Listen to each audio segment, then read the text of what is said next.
In Ephesians 2:6, he actually says that he has raised us up together and made us sit together. Now, that's one of those refrigerator quotes. He raised us up together. Amen.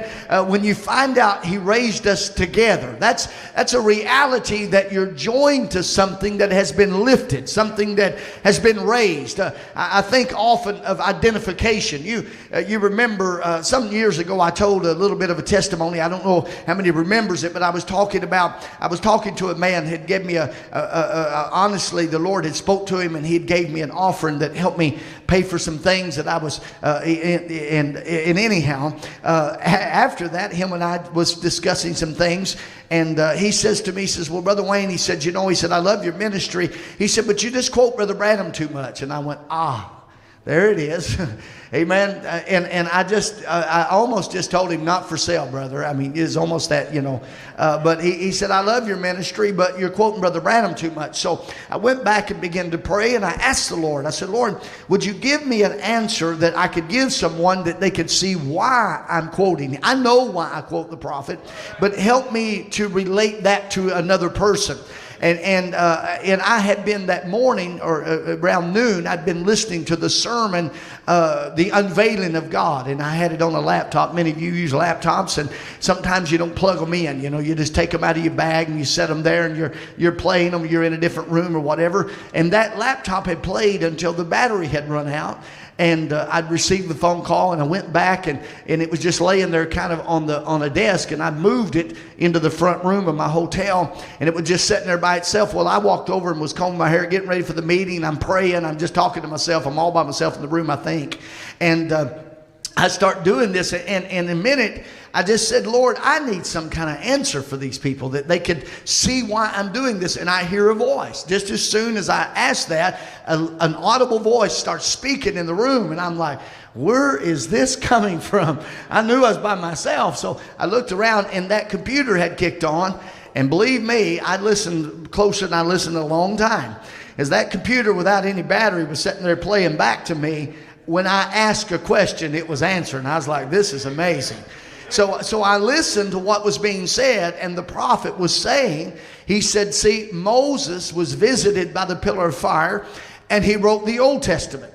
And he said, and Paul was visited by the pillar of fire and wrote the New Testament. He said, now that same pillar of fire is here revealing the word in this age. That's the same pillar of fire that wrote it is here revealing it.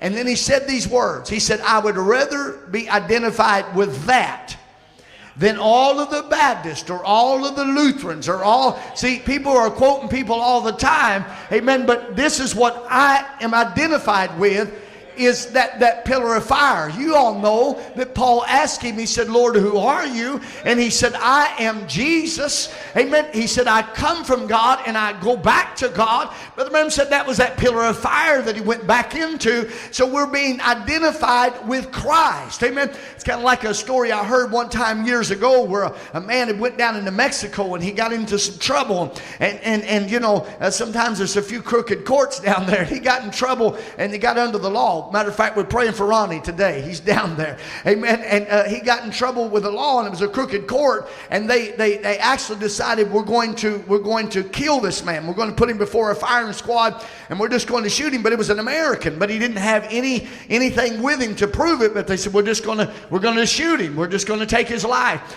And so the ambassador from America, it was back in the late 1800s, but they said the ambassador from America went and asked for his life. Said, this is an American. You shouldn't be doing this. And they said, well, we tried him in our courts. He's guilty, and we're just going to shoot him. And the ambassador was sitting there saying, how will I ever save this man's life? Because the Mexican government is going to take his life.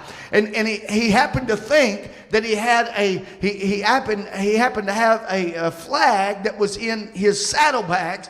So he ran over to his saddlebags and pulls that flag, this American flag out, and runs over to the man and just wraps him in that American flag. He said, now shoot that. See, they could shoot that man, but don't fire on that flag, because that flag is an identification of a nation that has power and strength. And you as an individual, amen, you don't realize you're not much as an individual.